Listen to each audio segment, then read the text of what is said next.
Hello everyone. Vidya Global Classes में आप सभी का स्वागत है। मैं प्रदीप पांडे। जैसा कि आप लोगों को पता है कि यूपी पुलिस री एग्जाम 2024 के लिए मात्र 10 दिन बचे हुए हैं। तो हम आपको ये स्ट्रेटजी बताने वाले हैं कि लास्ट के दिनों में आपको क्या करना है।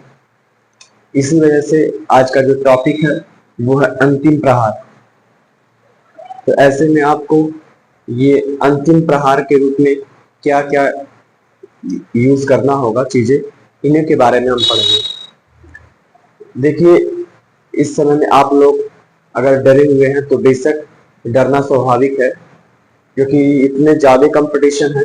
48 लाख लगभग बच्चों ने फॉर्म डाला है और वैकेंसी 60,000 के लगभग है। तो ऐसे में डरना स्वाभाविक है। और साथ ही कुछ बच्चों ने लगभग तैयारी अपनी पूरी कर ली होगी और बहुत ज्यादा बच्चे उसकी तरफ अग्रसर होंगे। हमारा आज का जो लेक्चर है वो इस बात पे नहीं है कि आपको तैयारी कैसे करनी है, किसको कितने घंटे पढ़ने हैं, ये सब चीजें अब आज खत्म हो गई है।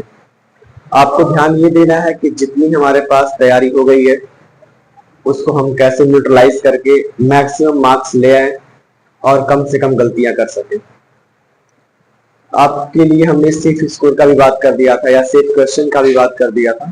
तो सेफ क्वेश्चन में आपको सब मिला के 125 क्वेश्चन तो सही करने ही रखने, नेगेटिव मार्किंग को छोड़ के। मतलब नेट आपको 125 क्वेश्चन के अप्रॉक्स सही करने हैं। ये 2-3 नंबर ऊपर नीचे हो सकता है, इसमें कोई बात नहीं है। और अगर आप मॉक टेस्ट का बात कर रहे हैं तो इस समय आपको बहुत ज्यादा मॉक टेस्ट में नहीं जाना चाहिए, क्योंकि जो 10 दिन बचे हैं इसमें आप कितना ही मॉक टेस्ट दे लेंगे। तो अगर मैक्सिमम अगर आपको मॉक टेस्ट देना है तो आप फुल लेंथ 5 मॉक टेस्ट दे लीजिए। और फुल लेंथ मॉक टेस्ट में जब भी आप देंगे तो ऐसे में आप ऑफलाइन मॉक टेस्ट यूज करिएगा। इसके फायदा ये है कि आपका एग्जाम ऑफलाइन ही होगा।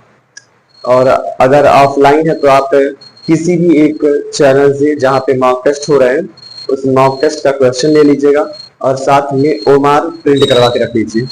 ओमार भरते समय आपको ये भी ध्यान देना है कि पेन मैक्सिमम आप मोटे बॉल पेन यूज करिए, जिससे फायदा ये होगा कि कम टाइम में आप गोले को जल्दी से पूरा सर्कल कर लेंगे।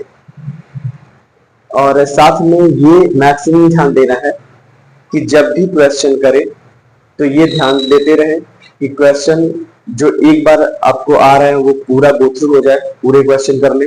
उसके बाद से जिसमें भी डाउट लग रहा है, अगर फुल्ली डाउट है मतलब चारों ऑप्शन आपके समझ में नहीं आ रहे हैं, तो ऐसे में आप क्वेश्चन बिल्कुल करके रिस्क मत लीजिएगा। जिसमें आपको लग रहा है कि हाँ ये 2 हमने एलिमिनेट कर दिया, 2 में डाउट है, तो ऐसे में आप बिल्कुल चांस ले सकते हैं। क्योंकि हमारे इतना भी सेफ नहीं बन के चलना है कि हम 100 क्वेश्चन जा रहे हैं या 105 क्वेश्चन पे जा रहे हैं और हम वहां रुक जा रहे हैं। क्योंकि मैं अगर आप 105 क्वेश्चन 100 क्वेश्चन करके आ रहे हैं तो भी मैक्सिमम चांस ये है कि आप शायद फाइनल लिस्ट में आपका नाम ना हो। इसी वजह से आपको थोड़ा बहुत रिस्क तो लेना ही पड़ेगा। और ये भी ध्यान दे के चलना है कि ये बहुत ओवर कंपटीशन नहीं है, क्योंकि आप देख रहे होंगे कि जिस हिसाब से जीडी का कंपटीशन था कि एक बच्चों पे लगभग 150 बच्चे 200 बच्चों का जब फाइट था, वो इसमें घट के लगभग 70 बच्चे 80 बच्चे तक फाइट आ गया है। तो उस हिसाब से कंपटीशन कम है, लेकिन इतना भी कम नहीं है कि आप थोड़ा पढ़ के चले जाओ और आप निकाल लीजिए। जब भी आप पेपर करें तो ऐसे में आप ध्यान दें कि हमको कौन सा सब्जेक्ट पहले करना है। अगर इस पे हम थोड़ा सा 2 मिनट ये बात कर लें कि हमारे पास ओवरऑल 4 कैटेगरी के क्वेश्चन रहेंगे। पहला रहेगा हिंदी, दूसरा रहेगा जीएस जीके, और फिर रहेगा मैथ्स और रीजनिंग।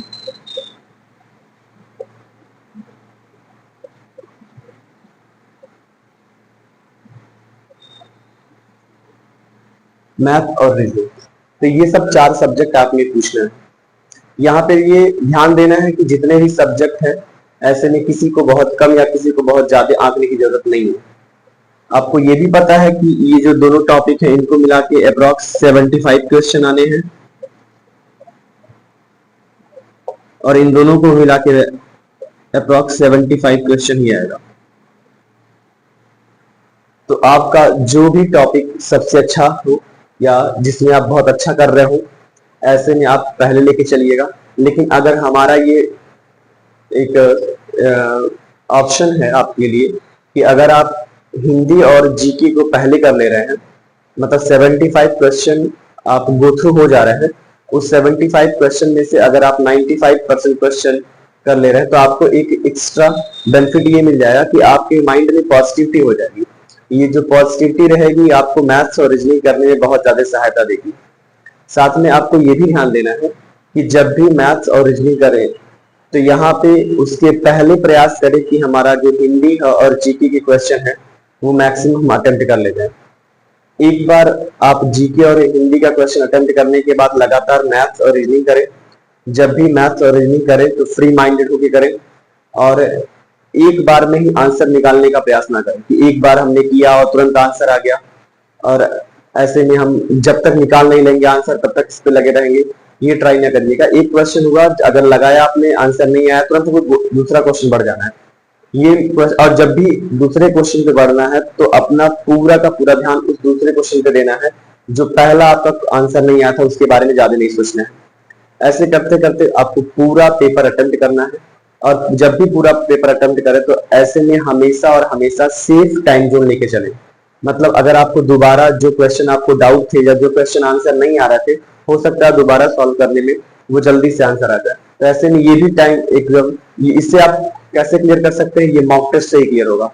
तो कौन से क्वेश्चन आ रहे हैं उसको छोड़ना नहीं है, उसको हमेशा लेके चलना है, और साथ में टाइम मैनेजमेंट कैसे ध्यान रखना है ये आप केवल और केवल मॉक टेस्ट से ही क्लियर कर सकते हैं। इसी वजह से मॉक टेस्ट आपका बहुत ज्यादा अच्छा है।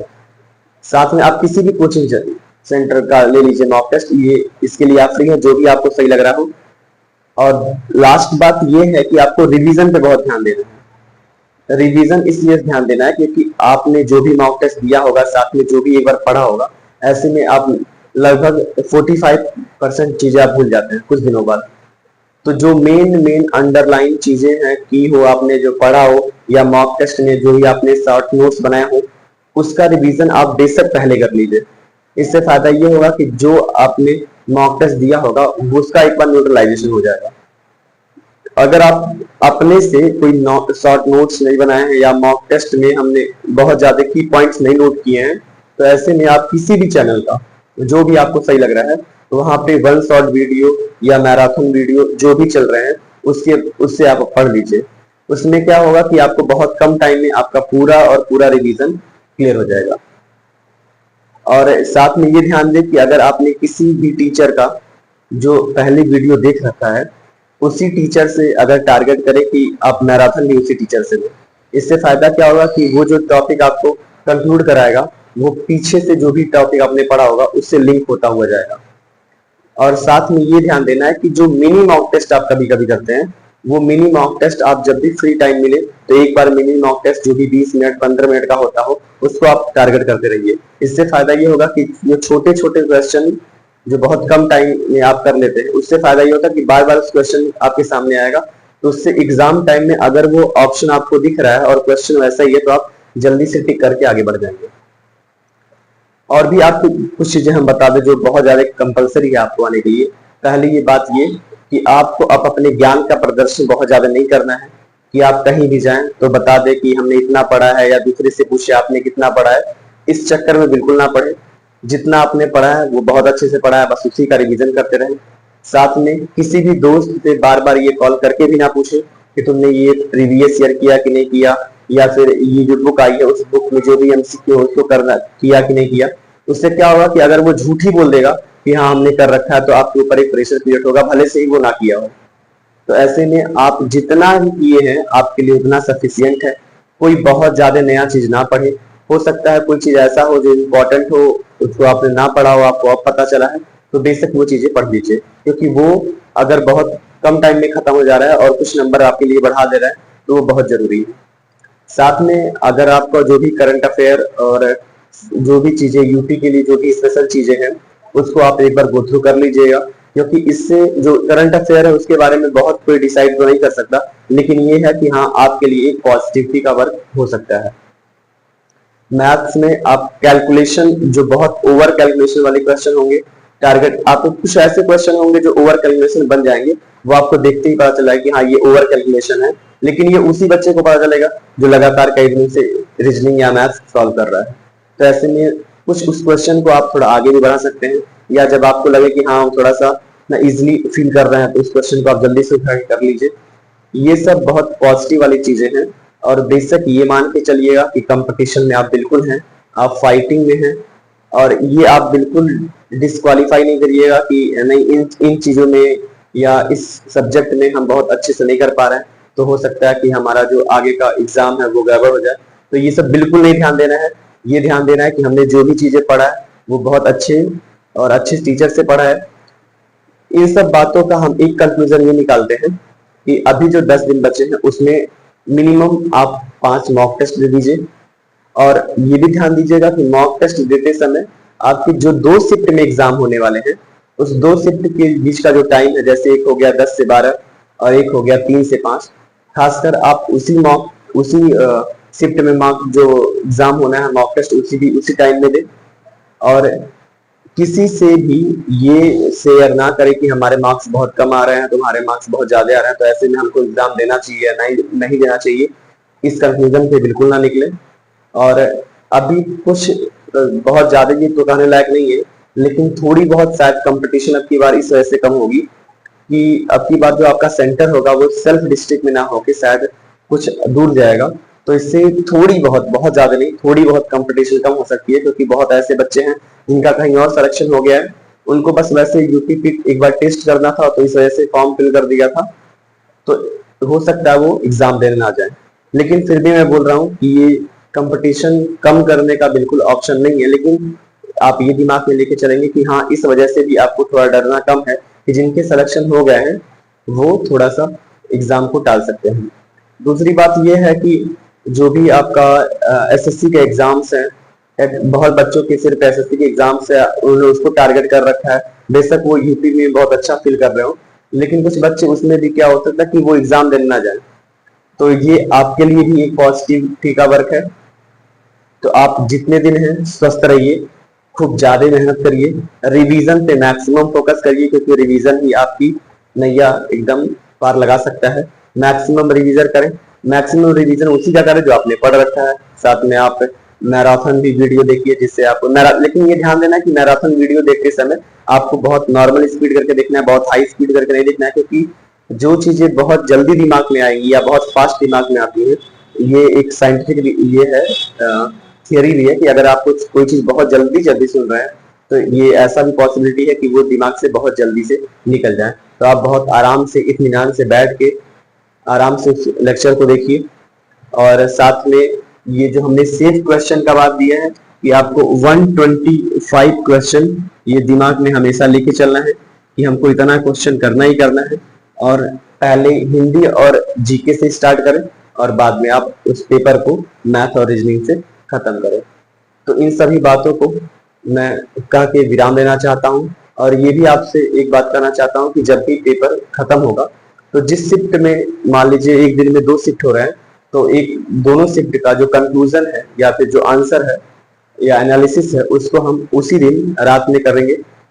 तो ये सब बातों को आप ध्यान में अपने रखिएगा। साथ में हमारी तरफ से आपको ढेर सारी शुभकामनाएं कि आप एग्जाम में क्वालिफाई करें, फाइनल लिस्ट में आपका नाम हो, आपके घर वाले आप पे गौरवान्वित महसूस करें। ठीक है, आज के लिए बस इतना ही। धन्यवाद।